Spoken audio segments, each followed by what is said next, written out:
I don't know what it is about this broadhead, man.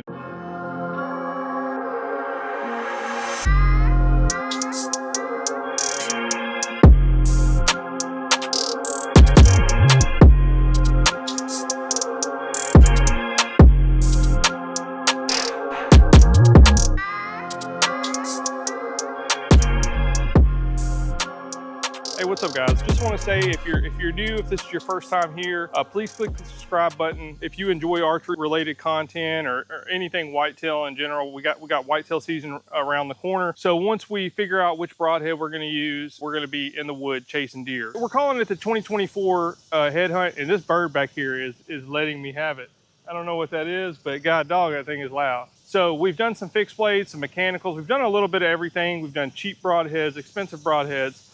And to be honest, the Helix FJ2 was the broadhead I was most excited about.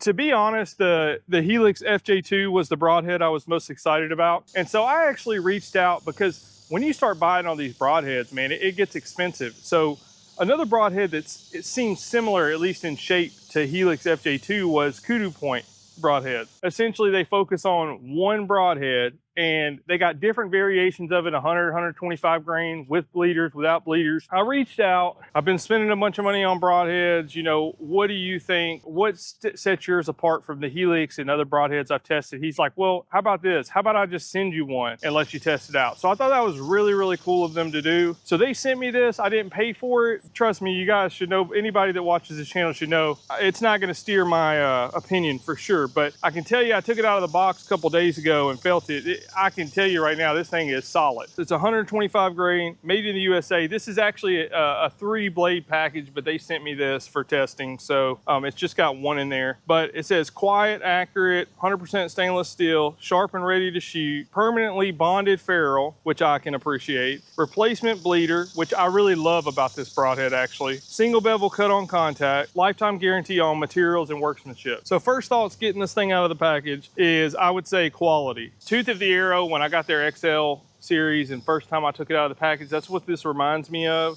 You can just tell that this thing is solid. I highly doubt durability is going to be the issue with this thing. As far as sharpness, I'd say 8 out of 10. It's not razor blade sharp. You're not going to push your finger on it and drag it sharp. You know what I mean? It will definitely cut paper. I do appreciate the fact that they made these bleeder blades replaceable like this. And I think I may have seen another company that does broadheads like this. If you know what it is, put it in the comments. But these side points here are, I would say, like double sharp.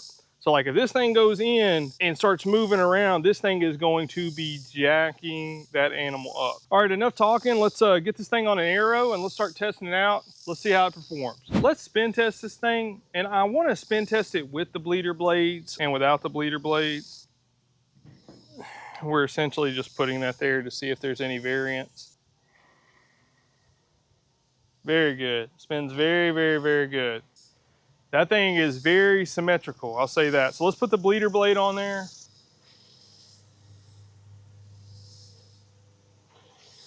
Yeah, I mean, you know, it's just a quality broadhead. You can just tell, man.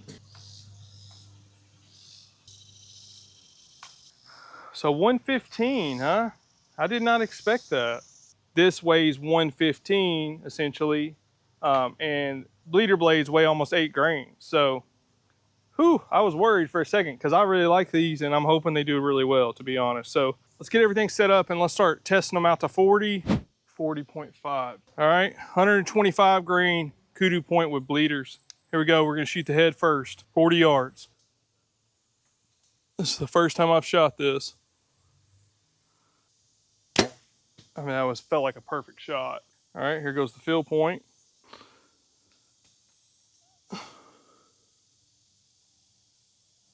Oh, that one felt right.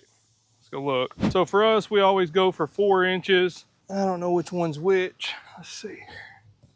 It's definitely within 4 inches. It's 2.5. One's a little low. The fill point's a little low. The Kudupoint shot better. Still shooting a little right, man, but I mean, that's good enough, man. That's 40 yards. We're 2 inches right from the center, you know, 2.5 there. So we call that good, bro. All right, here we go. We got the Kudupoint with bleeders, 125 grain. We're at about 10 yards, about to shoot it into jail. Here we go.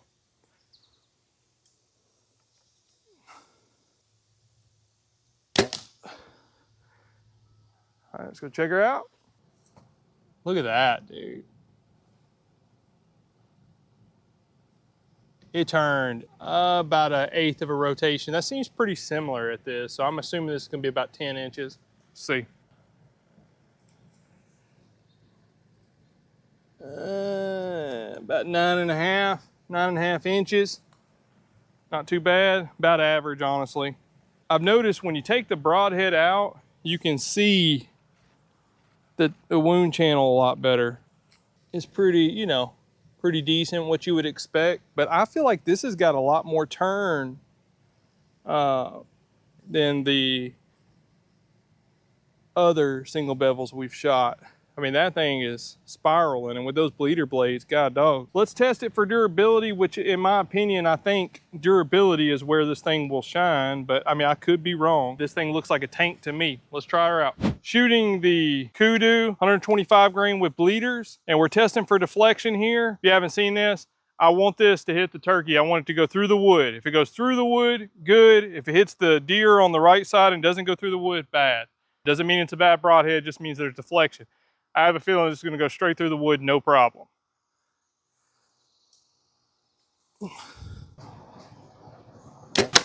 Yeah, that's where they shine. It's that tip, that's what keeps it from, man, those single bevels are nasty when it comes to deflection. I'm curious, did the bleeder blades come off?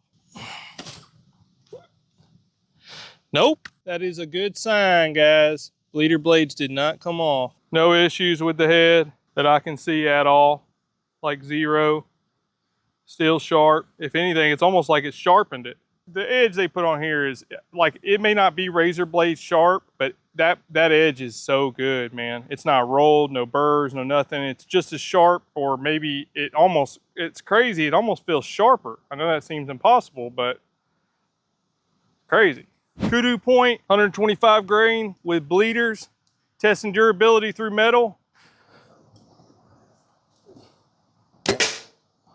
Perfect shot. Exactly where I was aiming. It's a good hole now. Looks like the bleeders did decent. I mean, they're definitely impacting the metal. Dang, bro, this went all the way through the target. Whew. That's a thick target too, man. I don't know if we've had one do that. We can feel a little chatter here, which I mean, obviously that's to be expected a little bit. The biggest thing for me was the bleeder blades. How are the bleeder blades gonna hold up? The edge did take, I'm talking ever so slightly damage. There's some chatter. I mean, it's still sharp, you know. Right here specifically, down here is still sharp. And it's still sharp, just not as sharp as it was. It's now about a 5 out of 10. I've seen broadheads come in the package, out of the package, duller than this. So let's take a look at the wound channel. Here she is, check that out. That's got the bleeder blades, just to give you an idea. So there it is, let's see. Yeah, it turned pretty good bit. Almost a quarter turn.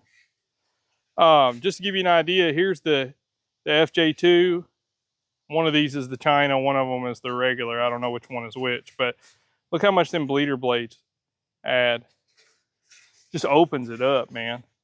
I'm really digging this broadhead, man. Really digging it. Excellent performance. These bleeder blades, they're not just it's not a gimmick that they just threw in there with some cheap blades. I mean, this thing they're thick bleeder blades. They're not super sharp, but they do the job. They do what they're supposed to do. As far as flight goes, solid flight, no issues. I mean, I actually shot it better than the field point, which tells me that, you know, that was probably a little bit of me there. Ballistics gel, disgusting wound channel. Exactly what you would think coming from a single bevel broadhead. Had about a quarter turn rotation. Adding the bleeder blades just makes it disgusting. I like Kudupoint. They responded to me. They will answer questions. If you have any questions, you need help, I really like that. If I ever run my own company, I'm definitely, customer service is gonna be #1, because you want your customers to feel like they're part of the family.